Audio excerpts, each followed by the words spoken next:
ভাইরে ভাই, আপনারা কি কেউ বুঝতে পেরেছিলেন যে কাফিকে নিয়ে শামীম আহমেদ এবং এসপি ক্রিয়েশন তারা যে ভিডিওগুলো তৈরি করেছে সেগুলো কিন্তু এক ধরনের প্রচার, মানে নেগেটিভ মার্কেটিং এবং প্রি প্ল্যান করা। তারা পূর্ব থেকে কিন্তু এগুলো প্ল্যান করে রেখেছে। আসলে মার্কেটিং পলিসিটা আসলে এমনই হওয়া উচিত। ফেসবুকটা ভাই আসলেই একটা বিনোদন। একটু খেয়াল করেন যে শামীম আহমেদ প্রথমে কাফিকে ইঙ্গিত করে কিন্তু ভিডিও বানাইলো, কাফি কিন্তু সেটার কাউন্টার দিল। তারপর আবার এসপি ক্রিয়েশন আবার কাফির নিয়ে ভিডিও বানাইলো, কাফি কিন্তু আবার সেটারও কাউন্টার দিল।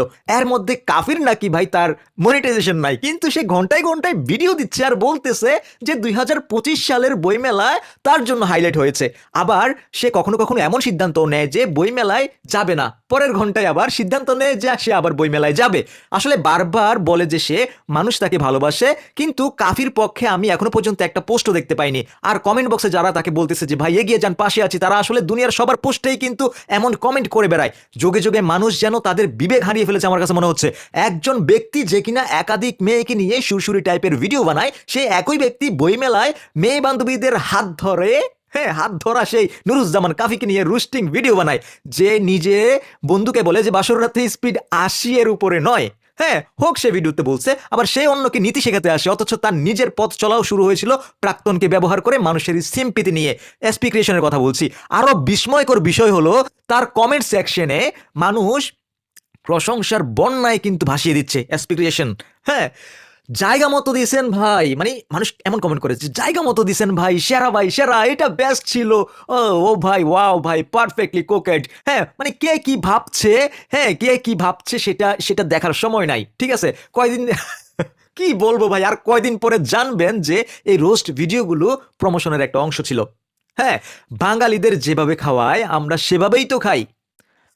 আমি আশা করি যে সবার সুবুদ্ধি হোক, সবাই সবাই সবাই বুঝুক একটু যে মানুষ মানুষ আসলে কত রকমের বোকা হইতে পারে ভাই। আমি আমি মাঝে মাঝে চিন্তা করি যে আমরা এত বোকা হতে যাই কেন। মানে এটা বোকামি ছাড়া আর কিছুই না। ঠিক আছে, ওরা কিন্তু ওদের প্রি প্ল্যান করা পূর্ব পরিকল্পনা অনুযায়ী কিন্তু কাজ করতেছে। হ্যাঁ, এমন না যে যে কাফির যে ঘটনাগুলো ঘটাইছে না, এগুলো ইচ্ছে করে করছে নিজেকে একটু হাইলাইট করতে। ঠিক আছে, হাইলাইট করতে। এখন বলবে যে কাফি তো অল টাইম হাইলাইট এই সেই। ভাই বিজনেস পলিসি কিন্তু অন্যরকম ব্যাপার স্যাপার কিন্তু। হ্যাঁ, কাফি নর্মালি যেভাবে হাইলাইট ছিল ওইটা এক ধরনের হিসাব ছিল। এখন কাফির মার্কেটে কাফির নতুন বই এসেছে, নতুন বই মার্কেটে চলতেছে, মানে পুরাতন বইগুলাই নতুন করে চলতেছে। হ্যাঁ, কাফি বইমেলাতে স্টল দিছে। তো এখন যত বেশি হাঙ্কি পাঙ্কি হবে, হ্যাঁ মানুষ তত বেশি এক্সাইটেড হবে তার প্রতি, তাকে জানার চেষ্টা করবে। হ্যাঁ দুইটা বই, হ্যাঁ দুইটা বই আর একটু বেশি সেল হবে। হ্যাঁ ব্যাপারটা এটাই। হ্যাঁ এর চেয়ে বেশি কিছু না। তো আমরা যদি এগুলাকে একটু সাইড কাটিয়ে একটু পাশ কাটিয়ে রিয়েল এবং অথেন্টিক কিছু পেতে চাই, তাহলে ডেফিনেটলি এসব ফালতু জিনিসগুলোকে আমাদের আমাদের বয়কট করে চলতে হবে।